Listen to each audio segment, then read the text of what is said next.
ನಮಸ್ಕಾರ, HTV ಕನ್ನಡ ನ್ಯೂಸ್ಗೆ ಸ್ವಾಗತ. ನಾನು ಹರ್ಷಿತಾ ಎಡೂರು. BGSK ಬಡಾವಣೆಗೆ ಭೂಮಿ ನೀಡಿರುವ ರೈತರು ಹಾಸನ ನಗರಾಭಿವೃದ್ಧಿ ಪ್ರಾಧಿಕಾರ ಕಚೇರಿಗೆ ಇಂದು ಮುತ್ತಿಗೆಯನ್ನ ಹಾಕಿದ್ದಾರೆ. ಭೂಮಿ ಕಳೆದುಕೊಂಡಿರುವ ನಮಗೆ ಅದೇ ಗ್ರಾಮದಲ್ಲಿ ಮೊದಲು ನಿವೇಶನ ಹಂಚಿ ನಂತರ ಫಲಾನುಭವಿಗಳಿಗೆ ನೀಡುವಂತೆ ಒತ್ತಾಯವನ್ನ ಮಾಡಿದ್ದಾರೆ. ಈ ಬಗ್ಗೆ ಪ್ರತಿಕ್ರಿಯಿಸಿದ ಹುಡಾ ಅಧ್ಯಕ್ಷ ಪಟೇಲ್ ಶಿವಣ್ಣ, ರೈತರು ಕೇಳುತ್ತಿರುವ ಪ್ರಶ್ನೆಗಳು ಸಕಾರಾತ್ಮಕವಾಗಿದ್ದು ನಾವು ಸರ್ಕಾರ ಅವರ ಪರವಾಗಿದ್ದು ಸಭೆ ನಡೆಸಿ ಅವರ ಬೇಡಿಕೆಗಳನ್ನು ಈಡೇರಿಸುತ್ತೇವೆ ಎಂದು ಹೇಳಿದ್ದಾರೆ.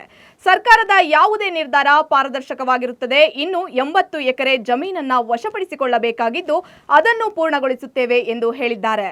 ರೈತರು ಮಾತನಾಡಿ 1 ಎಕರೆ ಜಮೀನಿಗೆ 12,000 ಅಡಿ ನೀಡುವುದಾಗಿ ಮತ್ತು 2 ವರ್ಷದಲ್ಲಿ ಕಾಮಗಾರಿ ಪೂರ್ಣಗೊಳಿಸುವುದಾಗಿ ಭರವಸೆಯನ್ನ ನೀಡಿದ್ದರು. ಆದರೆ 6 ವರ್ಷ ಕಳೆದರೂ ಕಾಮಗಾರಿ ಇನ್ನೂ ಪೂರ್ಣವಾಗಿಲ್ಲ. ಮೂಲಭೂತ ಸೌಕರ್ಯಗಳಾದ UCD, ವಿದ್ಯುತ್, ಕುಡಿಯುವ ನೀರಿನ ಕಾಮಗಾರಿಗಳು ಆಗಿಲ್ಲ.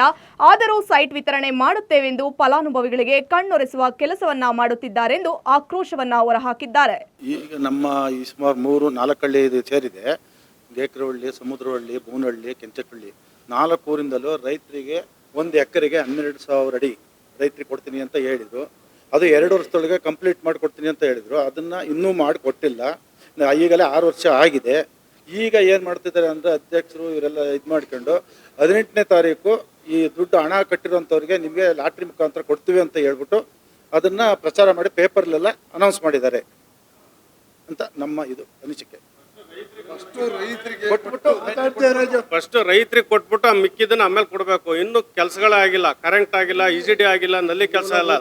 ಇಷ್ಟನ್ನು ಮಾಡ್ಬಿಟ್ಟು ಫಸ್ಟ್ ರೈತರಿಗೆ ಕೊಟ್ಬಿಟ್ಟು ಆಮೇಲೆ ಸೈಟ್ ವಾರಸದಾರರಿಗೆ ಕೊಡ್ಲಿ. ಇದು ನಮ್ದೇನು ತಕರಲಿಲ್ಲ. ಫಸ್ಟ್ ನಮಗೆ ಕೊಡದಲ್ಲ, ಫಸ್ಟ್ ಅವ್ರಿಗೆ ಕೊಡ್ತೀವಿ, ಲಾಟ್ರಿ ಮುಖಾಂತರ ಮಾಡ್ತೀವಿ ಅಂದ್ರೆ ಇದು ಯಾವ್ದು ಲೆಕ್ಕ? ಅವರಿಗೆ ಸೇರ್ತಕ್ಕಂಥ ಸೈಟ್ಗಳನ್ನು ರೈತರಿಗೆ ಮೊದಲು ವಿತರಣೆ ಮಾಡಬೇಕು. ಅದಕ್ಕೆ ಮೂಲಭೂತ ಸೌಕರ್ಯಗಳನ್ನು ಇನ್ನೂ ಒದಗಿಸೋಕ್ಕಾಗಿಲ್ಲ. ಅದರಲ್ಲೇ ವಿಳಂಬವಾಗಿದೆ. ನೆಕ್ಸ್ಟ್ ಇವೆಲ್ಲ ಪರಿಪೂರ್ಣವಾದ ನಂತರ ಸೈಟಿನ ನಿವೇಶನಗಳನ್ನು ಹಂಚಿಕೆ ಮಾಡಬೇಕು. ಯಾರಿಗೆ? ಫಲಾನುಭವಿಗಳಿಗೆ, ಹಣ ಕಟ್ಟಿಸ್ಕೊಂಡಿರೋರಿಗೆ ನಿವೇಶನನ ವಿತರಣೆ ಮಾಡಬೇಕು. ಇವರು ಮೂಲ ಸೌಕರ್ಯಗಳನ್ನೇ ಕಲ್ಪಿಸ್ತಾನೆ ಇವರು ಸೈಟನ್ನು ವಿತರಣೆ ಮಾಡ್ತೀವಿ ಅಂತ 18ನೇ ತಾರೀಕಿಗೆ ಮುಂದಿನ ತಿಂಗಳು 18ಕ್ಕೆ ವಿತರಣೆ ಮಾಡ್ತೀವಿ ಅಂತ ಪೇಪರ್ನಲ್ಲಿ ಸುದ್ದಿಗೋಷ್ಠಿ ಮಾಡಿದರೆ ರೈತರಿಗೆ ಗೊತ್ತಿಲ್ಲದ ಹಾಗೆ, ರೈತರ ಗಮನಕ್ಕೆ ಬಂದಿಲ್ಲ ಈ ವಿಚಾರ. ಆ ರೀತಿ ಪಬ್ಲಿಸಿಟಿ ಕೊಟ್ಟಿದ್ದಾರೆ. ಅದಕ್ಕೆ ಈ ದಿವಸ 4 ಹಳ್ಳಿಯವರು ಸೇರಿ ಪ್ರಾಧಿಕಾರಕ್ಕೆ ಮುತ್ತಿಗೆ ಹಾಕಿದ್ವಿ.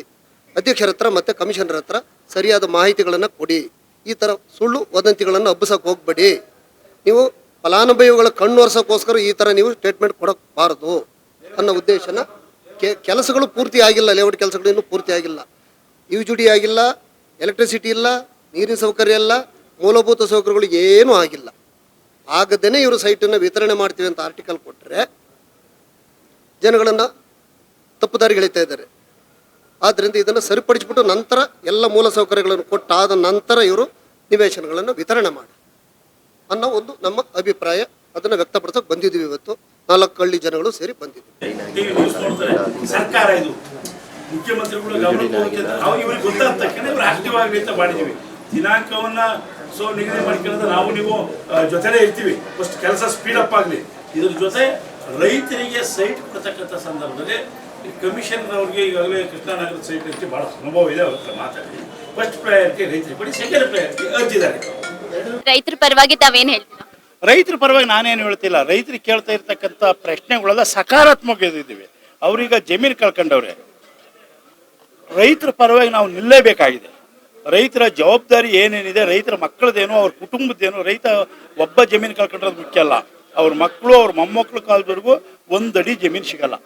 ನಾವೆಲ್ಲರೂ ಅವ್ರ ಪರವಾಗಿ, ಸರ್ಕಾರ, ನಾವೆಲ್ಲ ರೈತರ ಪರವಾಗಿ ನಿಲ್ಬೇಕಾಗ್ತದೆ. ಅವ್ರು ಕೇಳಿರ್ತಕ್ಕಂಥ ಏನೇನು ಕೇಳಿದರೆ ಎಲ್ಲವೂ ಸಕಾರಾತ್ಮಕ 100ಕ್ಕೆ 100 ಸರಿ ಇದ್ದಾವೆ. ಅದನ್ನು ಈಡೇರಿಸಲಿಕ್ಕೆ ನಾವು ಮೀಟಿಂಗ್ ಮಾಡಿ ಅದನ್ನು ಈಡೇರಿಸಬೇಕಾಗಿದೆ. ಹಾಗಾದ್ರೆ ತಾವು ರೈತರಿಗೆ ಅನ್ಯಾಯ ಆಗಕ್ಕೆ ಬಿಡಲ್ಲ? ಸಾಧ್ಯನೇ ಇಲ್ಲ. ರೈತರಿಗೆ ಅನ್ಯಾಯ ಬಿಡದೇ ಇಲ್ಲ. ಆ ರೈತರು ಆ ಜಮೀನು ಕೊಡದ ಹೋಗಿದ್ರೆ ಅಲ್ಲೆಲ್ಲಿ ಲೇಔಟ್ ಮಾಡ್ತಿದ್ವಿ. 1000 ಎಕರೆ ಜಾಗವನ್ನು ಎಲ್ಲಿ ಮಾಡ್ಲಿಕ್ಕೆ ಸಾಧ್ಯತೆ ಇತ್ತು? ಇವತ್ತ ಕರ್ನಾಟಕ ರಾಜ್ಯದಲ್ಲಿ ಮೂಲೆ ಮೂಲೆಯಿಂದ ಬಂದು ಸೈಟ್ ತಗೋಬೇಕು ಅನ್ನೋ ಮಟ್ಟಕ್ಕೆ ಹೋಗಿದ್ದಾರೆ. ಎಲ್ಲಿ ಬೀದರಿಂದ ಬರ್ತಾ ಇದ್ದಾರೆ, ಬೆಂಗಳೂರು, ಮೈಸೂರು, ನಮಗೆ ನಿವೇಶನ ಬೇಕು ಅಂತ ಇದ್ದಾರೆ. ಅಲ್ಲಿಂದ ಬಂದು ಅವ್ರ ಸೈಟಿಗೆ ಬಂದ್ಬಿಟ್ಟು ಅವ್ರ ಸೈಟ್ ತಗೋಬೋದು.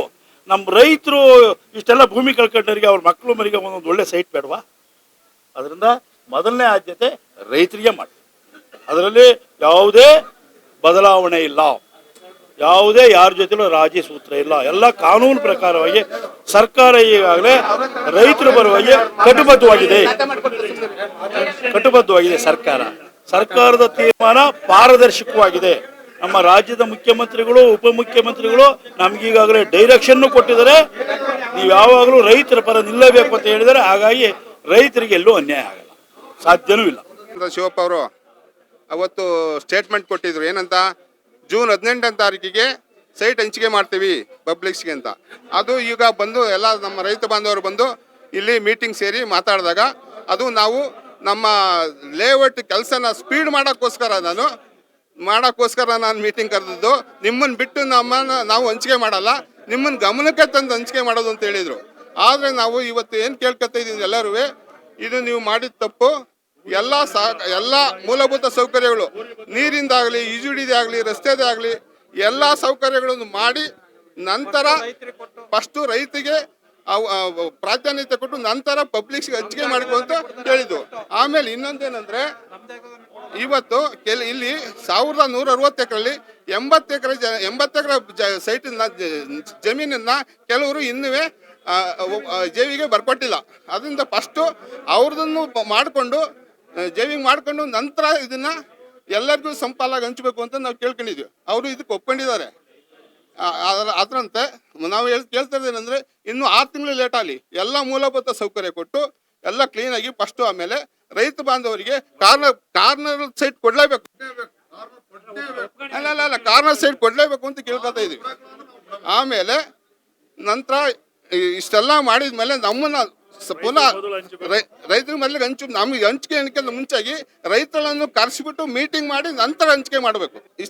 ಈಗ ಇವತ್ತಿನ ಮೀಟಿಂಗಲ್ಲಿ ತುಂಬ ಎಲ್ಲರೂ ರೈತರು ಬಹಳ ಸಮಾಧಾನದಿಂದ ಸಹಕರಿಸಿದರು. ಅಧ್ಯಕ್ಷರು ಸಹ ಬಹಳ ಸ್ಪಂದಿಸಿದರು. ಅವರಿಗೆ ತುಂಬ ಧನ್ಯವಾದಗಳು. ಕ್ಯಾಮ್ರಾಮನ್ ಪ್ರವೀಣ್ ಜೊತೆ ಪದ್ಮಾ ಬುಪ್ಪಳಂ, HTV ಕನ್ನಡ, ಹಾಸನ.